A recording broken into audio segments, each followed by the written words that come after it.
Oi pessoal, tudo bem com vocês? O meu nome é Beatriz Nogueira Mota, eu sou aluna do 10º semestre do curso de Direito do Unisal em Lorena e agora a gente está começando o nosso último vídeo desse semestre de resolução de questões da OAB. No vídeo de hoje a gente vai falar um pouquinho sobre teoria geral da execução, sobre algumas questões que tratam sobre os assuntos introdutórios da execução. Esse conteúdo é muito importante porque ele cai muito na OAB. E para a gente poder entender os vários tipos de execução, é necessário entender as suas bases. Para quem quiser dar uma olhadinha nessas questões, vocês precisam abrir a prova do tipo 1, que é a prova do tipo branca, que foi da onde eu tirei as questões. Último recadinho antes de a gente começar. Como vocês estão se preparando para o OAB ano que vem, eu acho válido, antes de vocês assistirem o vídeo completo, darem pausa, tentarem responder as questões e então verem a correção. Dessa forma, a gente começa a entender melhor como que a OAB cobra os conteúdos. Então, vamos lá começar. A nossa primeira questão está falando sobre o supermercado que firmou um contrato para prestar assessoria estratégica e planejamento. Houve uma discussão sobre o cumprimento das prestações acordadas, porque o supermercado entendeu que o serviço foi prestado de forma deficiente, não como deveria ser. As partes se socorreram da arbitragem em razão da expressa previsão do meio de solução de conflito trazido no contrato. Então, aqui está falando que em contrato foi estabelecido que caso houvesse um conflito, não seria levado para o judiciário primeiro, mas sim para uma sessão de arbitragem. Lembrando que, lá de teoria geral dos contratos, o contrato faz lei entre as partes. Então, se houve um problema, eles tinham que primeiro ter levado para a arbitragem, que é uma solução para a resolução de conflitos diversa. Na arbitragem, restou decidido que assistia razão ao supermercado, sendo a sociedade empresária condenada ao pagamento de indenização e multa de 30%. Então, vamos analisar essa questão, entender o que ela pede e entender a sua resposta.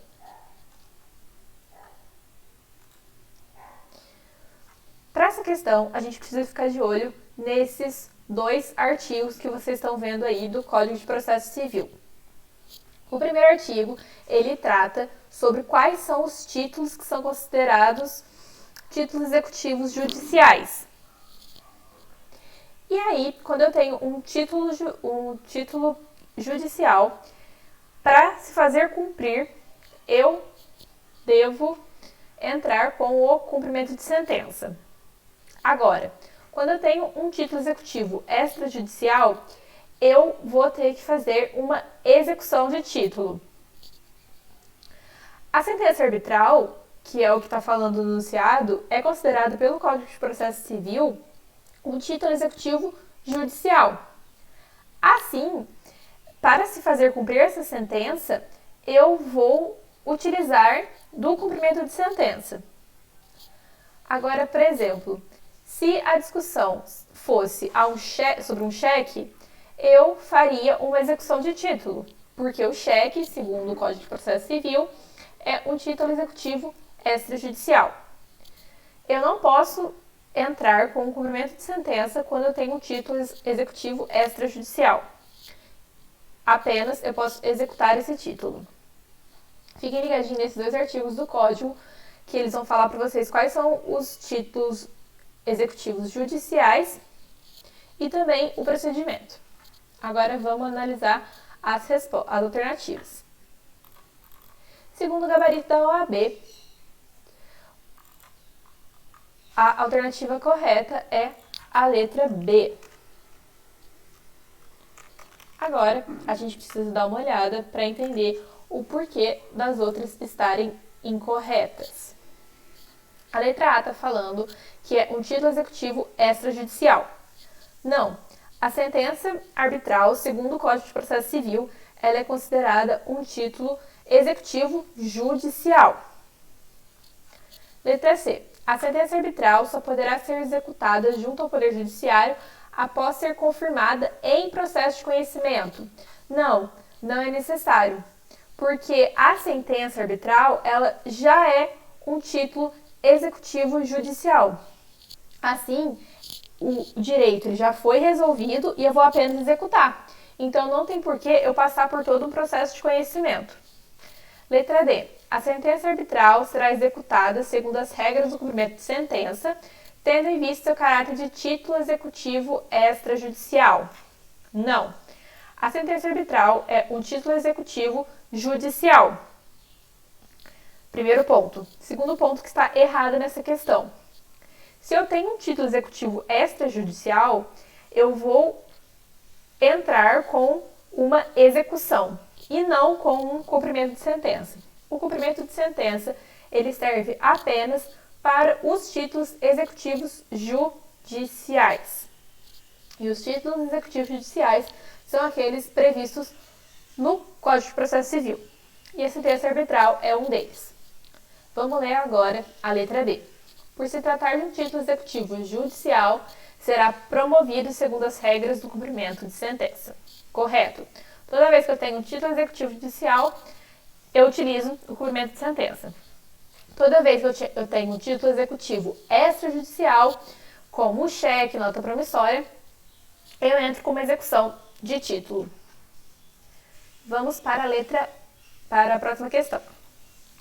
A próxima questão é uma questão dissertativa de segunda fase, e aqui a gente precisa entender sobre a questão da legitimidade.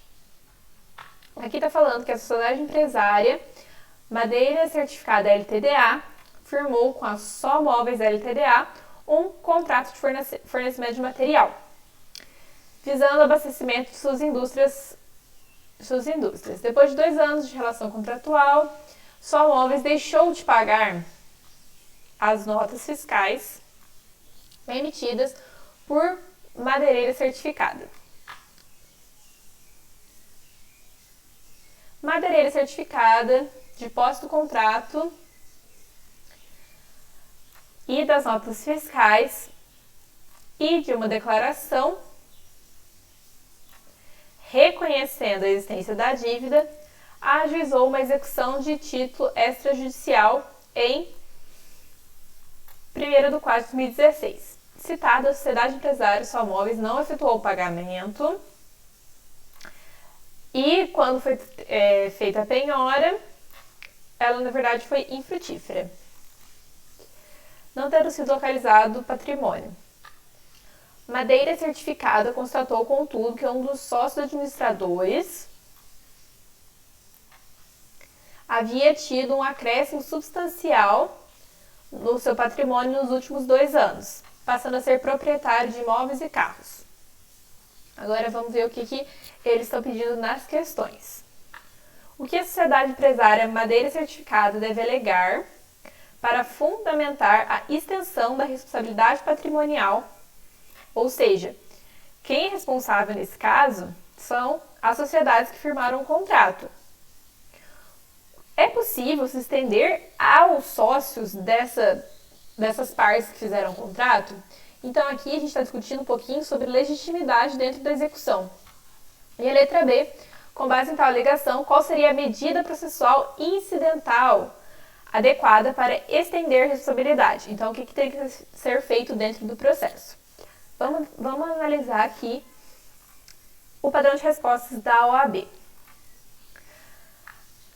Para a gente poder entender tanto a letra A como a letra B, é preciso vocês olharem o artigo 779 do Código de Processo Civil. E também a gente voltar um pouquinho na matéria para lembrar sobre a desconsideração da personalidade jurídica, que é o que vai acabar acontecendo nessa situação descrita. Então, segundo o padrão de resposta da OAB, qual seria a medida adotada para estender a responsabilidade da execução para os sócios? Seria a desconsideração da personalidade jurídica, porque houve confusão patrimonial. O artigo 50 do Código Civil, que está ali como padrão de resposta, ele vai falar sobre as situações em que é cabível a desconsideração do PJ. E a confusão patrimonial é uma delas. Isso significa que o patrimônio da sociedade, da empresa, se confunde com o patrimônio do sócio. A gente não sabe o que é de quem. Isso é uma forma de lesar credores. Por isso que tem essa possibilidade de desconsiderar a personalidade jurídica. E a letra B está perguntando qual a medida cabível. E aqui está falando que é o incidente de desconsideração da personalidade jurídica, conforme os artigos 133 ou 134 do CPC.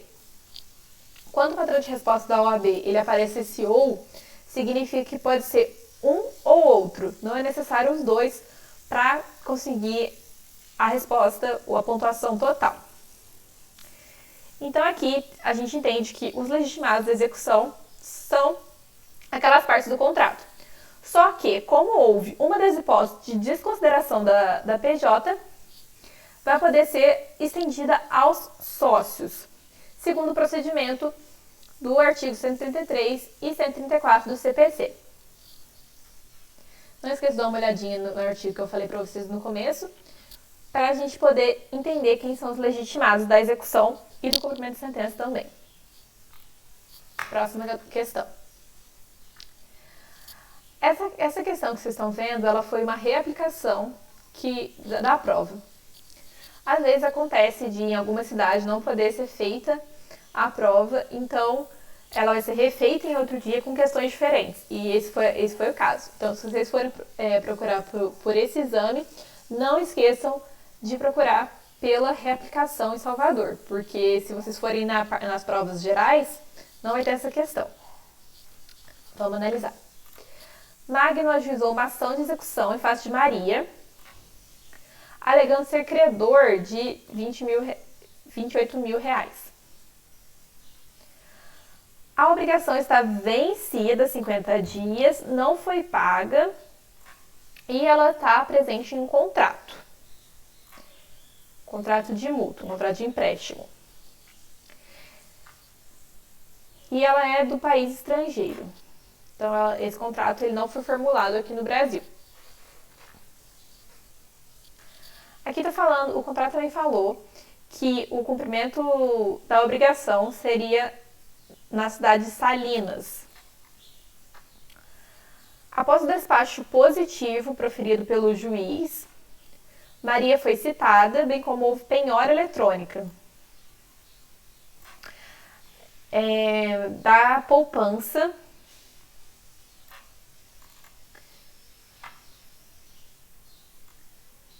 Então, eles penhoraram 80% do valor que tinha sido depositado na poupança.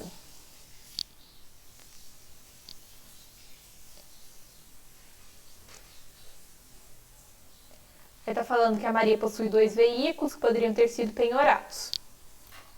A partir dos elementos do enunciado, considerando as regras do CPC, assinale a alternativa correta. Vamos analisar o que o código fala. Aqui está falando, aqui para essa questão, a gente precisa analisar o artigo 833. Existem alguns bens que o Código de Processo Civil não permite que sejam penhorados. E um deles é a quantia depositada em caderneta de poupança até o limite de 40 salários mínimos. Então, tudo que ultrapassar os 40 salários mínimos pode ser penhorado. Se for inferior a 40 salários mínimos, não pode penhorar. Foi basicamente essa situação da questão. Como vocês podem ver, a alternativa correta nesse caso é a letra C.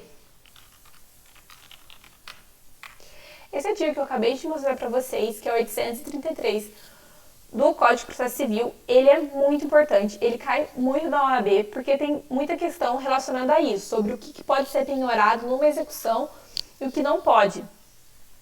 Então, é muito importante vocês tentarem entender esse artigo, entender o que pode ser penhorado e o que não pode ser penhorado. Vamos analisar as alternativas uma por uma agora.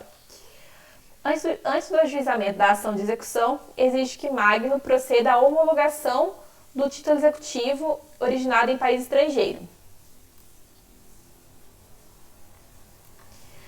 Não é necessário, não tem essa previsão no Código de Processo Civil. Maria poderá alegar a inexistência de título executivo extrajudicial apto a instruir a ação de execução. Não, porque existe um título, que é o contrato, e ele seguiu todas as formalidades legais. O juiz deve manter a penhora sobre a quantia depositada em seus rendimentos. Não, ele não deve manter a penhora, porque essa penhora ela foi indevida, já que ela ultrapassou o valor permitido. Letra C, a penhora recaiu sobre a quantia impenhorável. Sim, porque ela recaiu sobre uma quantia que é inferior a 40 salários mínimos. E existe essa vedação no artigo 833.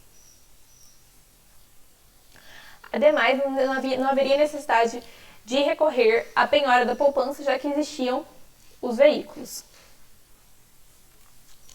Próxima questão. Pedro propõe execução de alimentos fundada em título executivo extrajudicial em face de Augusto, no valor de R$10.000. Regularmente citado, Augusto não efetuou o pagamento, não justificou, não provou que efetuou o pagamento e não ofertou embargo de execução. Lembrando que o embargo de execução é a defesa da ação de execução.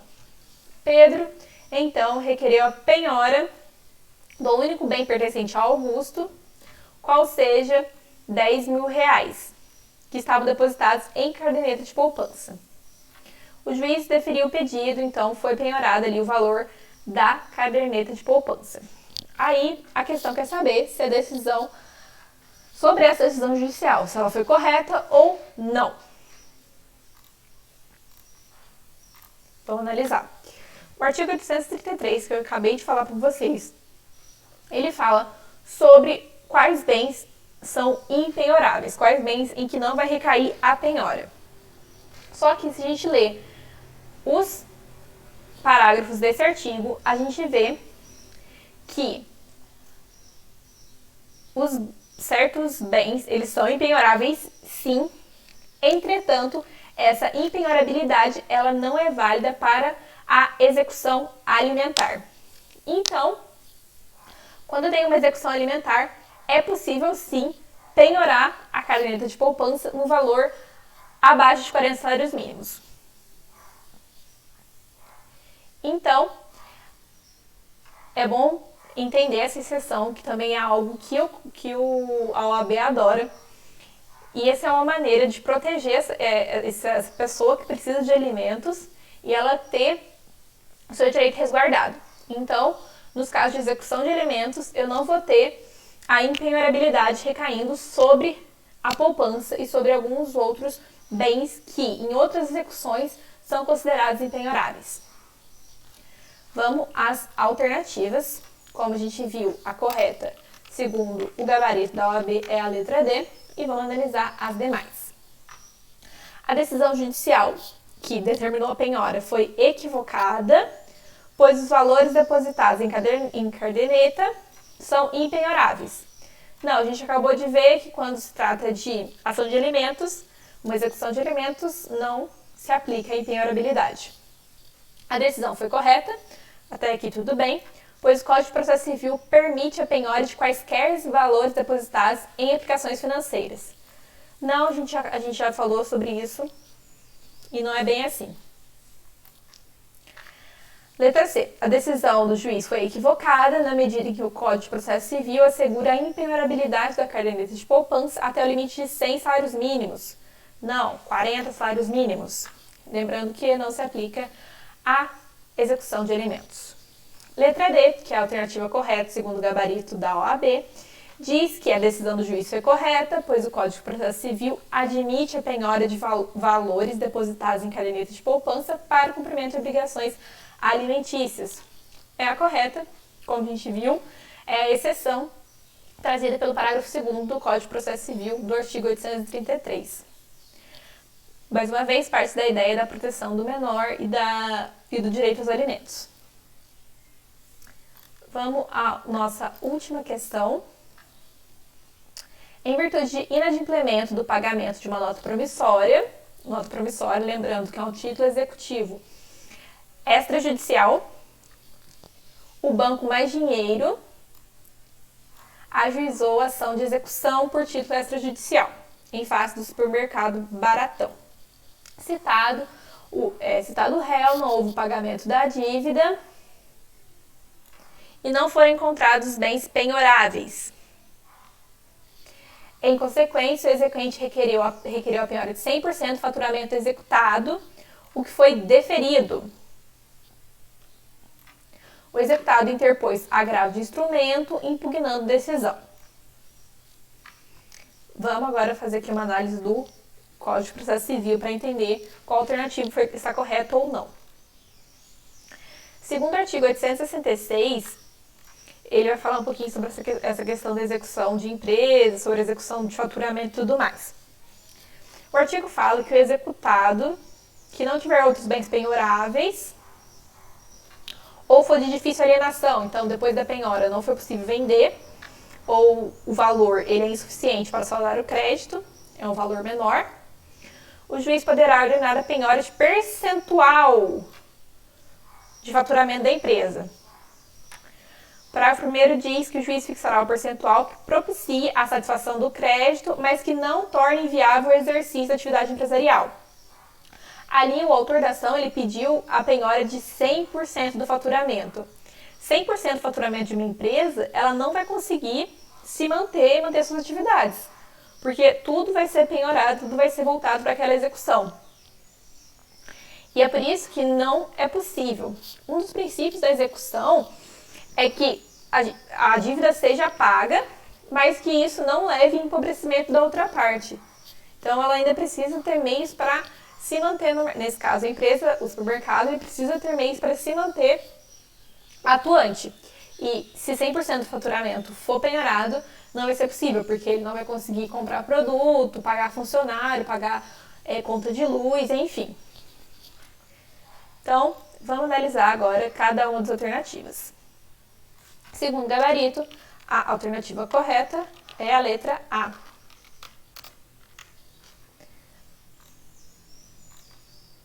Vamos lá. Letra B. O agravante não tem razão, uma vez que a penhora do faturamento equivale à penhora de dinheiro e é a primeira da ordem preferencial legal, que autoriza a constrição da integralidade do faturamento. A gente acabou de ver que não, porque senão seria inviável a atividade. O agravo deve ser provido, ou seja, deve ser decidido favoravelmente ao supermercado, pois o faturamento da empresa executada é impenhorável. Não, a gente viu que pode ser penhorado uma parte do faturamento, desde que não comprometa a atividade. Letra D. O agravo deve ser desprovido, ou seja, o supermercado não teria razão. Aqui a gente já vê o primeiro erro, visto que não existe limite para o percentual do faturamento a ser depositado, objeto de penhora, cabendo ao juiz a fixação do percentual. Não. Na verdade, o limite, o próprio código traz, é que não impeça o faturamento. Então, no caso concreto, o juiz precisa analisar. Só que se a gente vê que 100% do faturamento vai ser penhorado, isso já, por si só, inviabiliza a atividade da empresa. Vamos ler a letra A, que é a letra correta. O agravante, o supermercado, tem razão na medida que a penhora da integralidade do faturamento tornaria inviável o exercício da atividade empresarial, o que é vetado pelo Código de Processo Civil, conforme o artigo 866, especificamente no parágrafo 1º. Bom, gente, essas foram as questõezinhas, umas questões um pouquinho complicadas, bastante letra fria da lei, então não deixem de ler bastante o código, ver assim o que mais cai, para poder frisar bastante essas sessõezinhas. Como vocês podem ver, a OAB gosta bastante. Agradeço muito por vocês terem assistido até aqui. Qualquer dúvida podem me mandar uma mensagem ou um e-mail. Eu estou sempre à disposição de vocês e até mais!